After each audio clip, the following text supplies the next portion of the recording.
नमस्कार विद्यार्थी मित्रांनो, स्वागत आहे तुमचं SK MPSC अकॅडमी या आपल्या यूट्यूब चॅनलमध्ये। आज दिनांक 27 मार्च 2024 वार आहे बुधवार। तुमच्यासाठी घेऊन आलो आहे संपूर्ण लोकसत्ता वृत्तपत्र विश्लेषण। या ठिकाणी तुम्ही जे काही लोकसत्ता पेपर आहे त्याचं फ्रंट पेज पाहू शकताय। तर आज या ठिकाणी केवळ दोनच न्यूज आपल्याकडे आहेत की ज्यावर आधारित MCQ क्वेश्चन या ठिकाणी आपण पाहणार आहोत। त्यामध्ये एक न्यूज आहे हळद उत्पादन आणि दुसरी न्यूज आपल्याकडे आहे मतदार। या दोन न्यूजचा या ठिकाणी आपण अभ्यास करणार आहोत। चला तर जी काही आजची आपली डिस्कशन आहे तिला या ठिकाणी मित्रांनो आता आपण सुरुवात करूया। मित्रांनो या ठिकाणी आजचा जो आपला पहिला प्रश्न आहे तो आहे हळद उत्पादनासंदर्भात। तत्पूर्वी जी न्यूज आहे ती न्यूज पाहूया। सांगलीत हळदीच्या दरात विक्रमी उड्डाणे अशा प्रकारची न्यूज लोकसत्ता पेज क्रमांक 11 वरती तुम्हाला दिसून जाईल। मित्रांनो मागच्या काही वर्षांमध्ये जे हळदीचं उत्पादन होतं आपल्या देशामध्ये मोठ्या प्रमाणावर वाढलं होतं आणि यामुळे जे काही हळदी उत्पादन आहे त्याला भाव मनावा तसा त्या ठिकाणी लागत नव्हता। परंतु मागच्या साली राष्ट्रीय स्तर किंवा आंतरराष्ट्रीय स्तरावर जे काही हळद उत्पादन आहे यामध्ये मोठ्या प्रमाणावर घट झाली। यामागे आपल्या देशातील जे पावसाचे कमी प्रमाण आहे आणि त्याचबरोबर आंतरराष्ट्रीय स्तरावरही ज्या काही बदलत्या हवामानाच्या घडामोडी घडत आहेत याचा परिणाम या ठिकाणी हळद उत्पादनावर झालेला आपल्याला दिसत आहे। म्हणजेच या ठिकाणी हळदीचे उत्पादन या ठिकाणी कमी झालं आहे। परिणामी या ठिकाणी यावर्षी हळदीचे भाव हे विक्रमी वाढले आहेत। या संदर्भात एकूण ही सर्व न्यूज आहे। या ठिकाणी हळदीवर आधारित जे काही आपले प्रश्न आहेत ते प्रश्न पाहूया।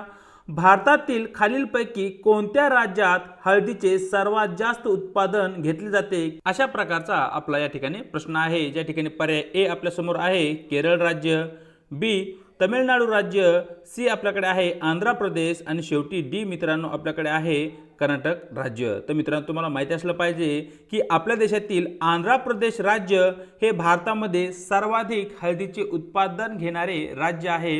हा जो पॉइंट आहे तो आपल्यासाठी महत्त्वाचा आहे। प्रश्न क्रमांक 1 चं आपलं योग्य उत्तर राहील पर्याय सी। पाहूया प्रश्न क्रमांक 2। हळद त्याच्या कोणत्या विविध औषधी गुणधर्मासाठी ओळखली जाते अशा प्रकारचा एक सायन्सचा प्रश्न या ठिकाणी आपल्या समोर आहे। ज्या ठिकाणी पर्याय ए आपल्या समोर आहे दाहक विरोधी आहे, पर्याय बी आपल्याकडे आहे अँटीऑक्सिडंट आहे, पर्याय सी मित्रांनो आपल्याकडे बॅक्टेरियाच्या वाढीस प्रतिबंध करणारा तो एक पदार्थ आहे आणि शेवटी आपल्याकडे पर्याय डी आहे वरील सर्व। तर मित्रांनो तुम्हाला माहिती असलं पाहिजे की हळद हे आपल्या भारतीय औषधीमध्ये सर्वाधिक गुणकारी असे मेडिसिन आहे। हळदीचा विविध स्तरावर आपण वापर करतो। ज्यामध्ये आपल्या घरामध्ये जी काही हळद असते ती या ठिकाणी जर आपल्या काही विजा झाली किंवा इतर कोणत्याही गोष्टी आहेत त्यासाठी आपण हळद वापरत असतो। म्हणजेच या ठिकाणी जो पर्याय डी आहे हे या ठिकाणी आपलं योग्य उत्तर राहील। वरील सर्व प्रकारच्या इजांसाठी किंवा आजारांसाठी किंवा प्रक्रियांसाठी आपण या ठिकाणी हळद या औषधीचा वापर करत असतो। चलूया आजच्या आपल्या पुढच्या आणि शेवटच्या न्यूजकडे जी की या ठिकाणी मतदार म्हणजे जे काय आपले वोटर्स आहेत यांच्या संदर्भात आहे। सर्वप्रथम न्यूज पाहूया।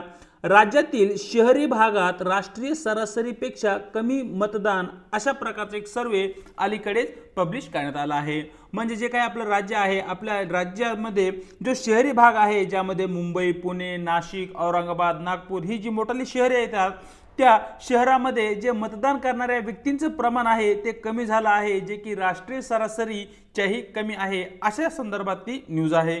न्यूज पाहिल्यानंतर जे काही मतदार आहेत त्यावर आधारित जे काही आपले प्रश्न आहेत ते प्रश्न पाहूया। भारतातील लोकसभा बहुतांश राज्य विधानसभेच्या निवडणुकांमध्ये खालीलपैकी कोणत्या प्रकारची मतदान प्रणाली वापरली जाते अशा प्रकारचा या ठिकाणी आपला प्रश्न आहे। ज्या ठिकाणी पर्याय ए आहे फर्स्ट पास्ट द पोस्ट पद्धती, पर्याय बी अनुपातिक प्रतिनिधित्व ज्याला की आपण प्रोपोर्शनल रिप्रेझेंटेशन असे म्हणतो, सी आपल्याकडे पर्याय आहे प्राधान्य मतदान ज्याला की आपण प्रेफरन्शियल वोटिंग असे म्हणतो आणि शेवटी पर्याय डी आहे अनुमोदन मतदान ज्याला की आपण अप्रूव्हल वोटिंग असे म्हणतो। तर मित्रांनो तुम्हाला माहिती असलं पाहिजे की भारतामध्ये लोकसभेच्या निवडणुका असतील किंवा ज्या काही राज्याच्या विधानसभा निवडणुका आहेत त्या ठिकाणी जी काही मतदान पद्धती वापरली जाते ती आहे first past the post voting system. या पद्धतीचा वापर करून आपल्याकडे आमदार आणि खासदारांची निवड केली जाते। या ठिकाणी एका एक्झाम्पलच्या माध्यमातून the first past the post ही जी सिस्टीम आहे ती कशा प्रकारे कार्य करते हे या ठिकाणी आपण पाहूया.